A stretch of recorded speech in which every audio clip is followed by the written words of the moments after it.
Hello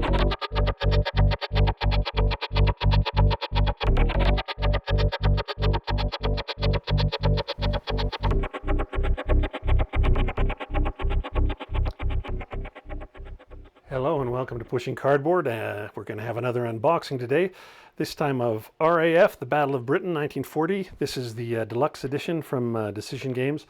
This is a long-lived game. This is a John Butterfield game that's gone through a few incarnations, so it's pretty well loved, obviously, for them to keep reprinting it. Different companies giving it a go as well. I'm not much of a solo player, but this deluxe version has both two different solitaire versions, I think, and then also a two-player version. So I went, oh my God! Well, I love John Butterfield's games, so I can't hold out anymore. I've got to give this a go. So I stopped by my local store, and they had a couple copies, and it was pretty expensive in Canadian bucks. It was like, I don't know, it was close to $200, I think, in Canadian dollars, 180, something like that. Anyway, one of the copies had a mushed in corner here that you can see. It's dinged pretty good. Anyway, they put it down, $50 off for that, if somebody would buy the dinged up copy. And I was like, yeah, I buy these games to play them, not to let them sit on the shelf and look pretty. So I mean, you know, I'm no different than anybody else. I'd rather have a beautiful copy, but $50 was enough to get me to take the dinged one. Anyway, so I'm going to unbox this, and when we get to doing it, we'll see how I can you'll get to see in real time how I deal with that corner. I'm not totally sure what I'm going to do. Anyway, here we are, RAF, The Battle of Britain. Says playing time is 2 to 15 hours. Complexity medium, solitaire, of course, 100%. So it's a big, thick 2-inch box and fairly heavy. Feels like there's a fair bit in there. So let's open it up and see what I can do about getting past that little problem with see if I can somehow entice it to fold out a little bit and slide off here.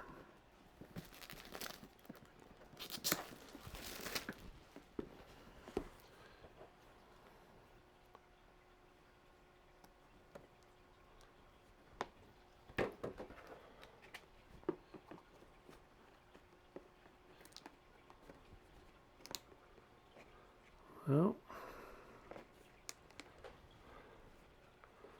I think I think it's going to be a little smooshed forever, but I think it's going to come off now. Oh, maybe I need a little more.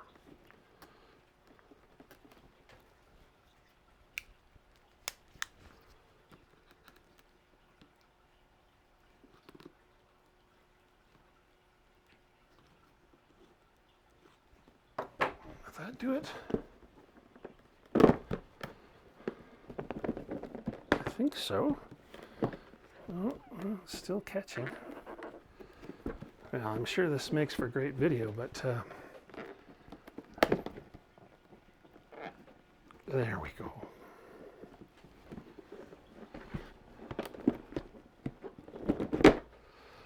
Well, who knows if I'll ever get the cover back, but yeah, so we've got a split corner as well, but this is what you get when you get $50 off. Anyway, let's have a look at what we have in this game. Here we have Lion versus Eagle, 2-player rules. It's a 32-page rule book, matte paper, which I really like. Bit of a small font, but not too bad. Looks like lots of color. 2-column, which is great. Never like to see those non-columned rule books. Yeah, lots of examples. This looks great. And looks like in the back of here we have the scenarios for the 2-player game.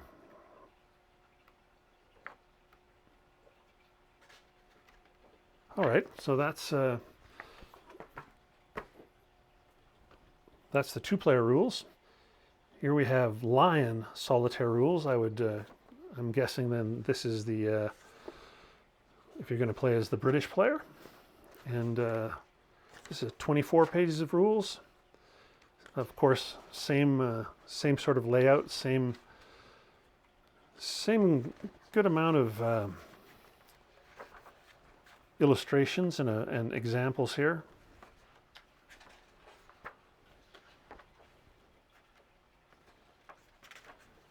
This is here we go. Here's the scenarios.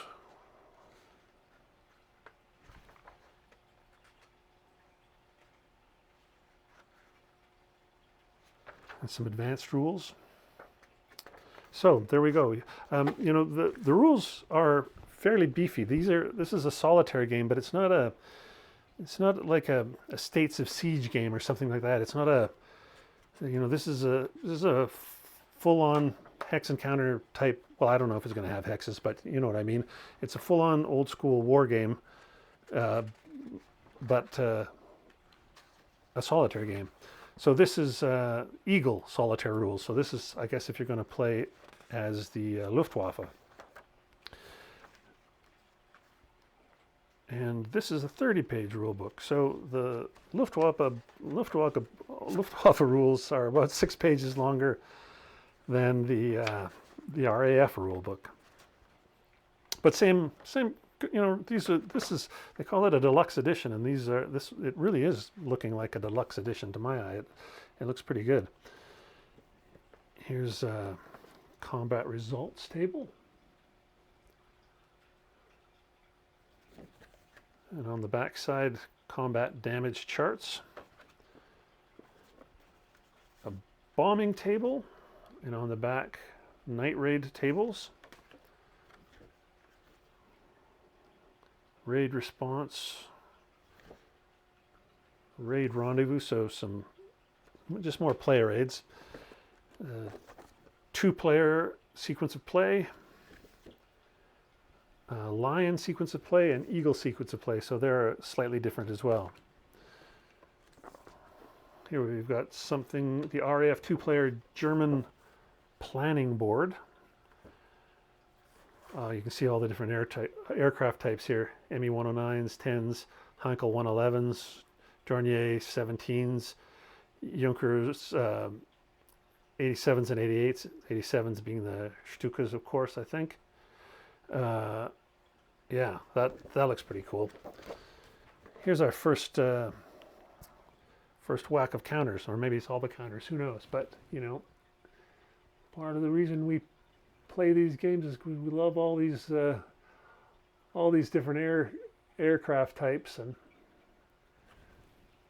these counters look good. Really nice, great drawings, illustrations of them, and yet the counters aren't too clouded up with a ton of information on each counter.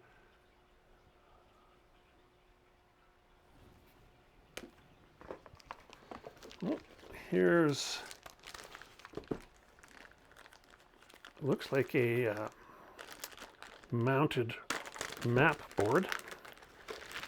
This doesn't look like a map board, but I don't think Decision mounts their player rates. So this is going to be the map board, I'm pretty sure.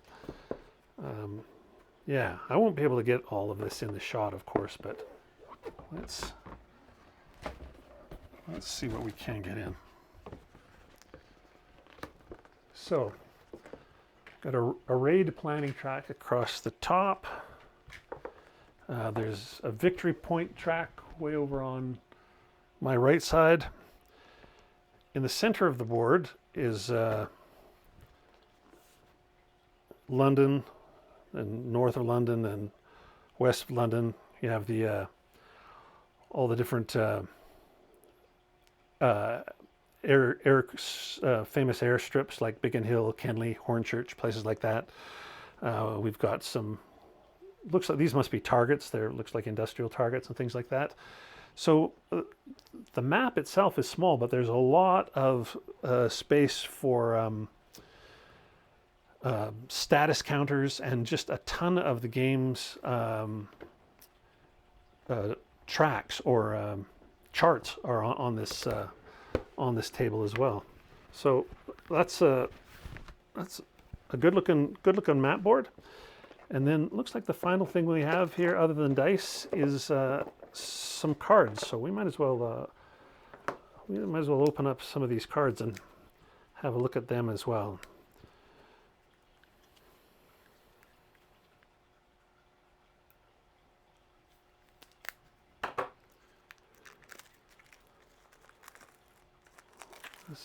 This says it's an event card, so this must be like the event deck. That's the nice looking cards. And then approach events. They just about all say approach events. So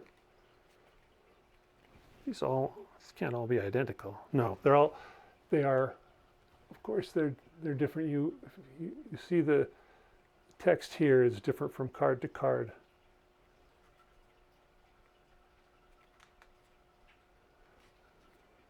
So anyway, they all say approach. I guess the approach event is the top event, and the target event is the bottom event.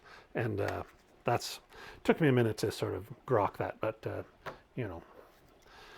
I'm sure you would have figured it out quicker. But there's a lot of pressure when you're making these videos to sort of understand things on the fly, or not. This is called the we have a few different decks here in this package. We have just something that's about radar systems. I think that's just a status card. We have some strategy cards. German strategy cards. Can those come into focus for us? I don't know if they will.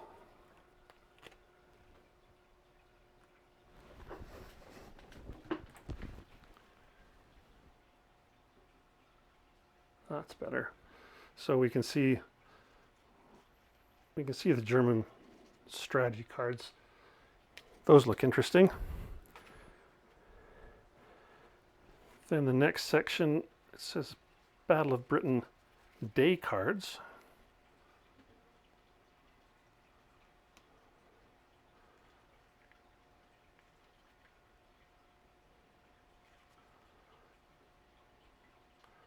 I'm guessing this is a big part of running the solitaire.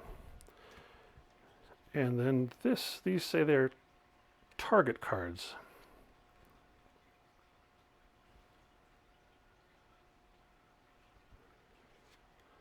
Oh yeah, just as I was saying earlier, Kenley, Tangmere, Biggin Hill, Hornchurch, all names I remember from playing back in the 90s, Secret Weapons of the Luftwaffe, or Their Finest Hour, for anybody who played those video games back in the day. It was Battle of Britain stuff there as well, and you could fly as either side, but those airfields and radar stations were definitely targets. Okay, so that's some more of the same cards that we just looked at, but here we have something called force cards.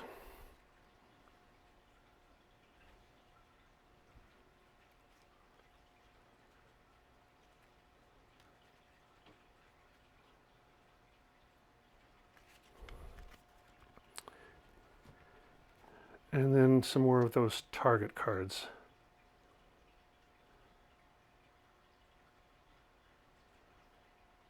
And that's it. That's everything in the box. Well, that's oh man, this has got me excited to play this. That's RAF, the Battle of Britain, with my my dinged up box. Actually, the outer box is not in as bad a shape as the inner box that's got the reel split, but I'll be able to do a little glue repair and get that all back together. In any case, Don't worry, I'll handle it. This has been RAF from Decision Games, John Butterfield. I hope you've enjoyed it.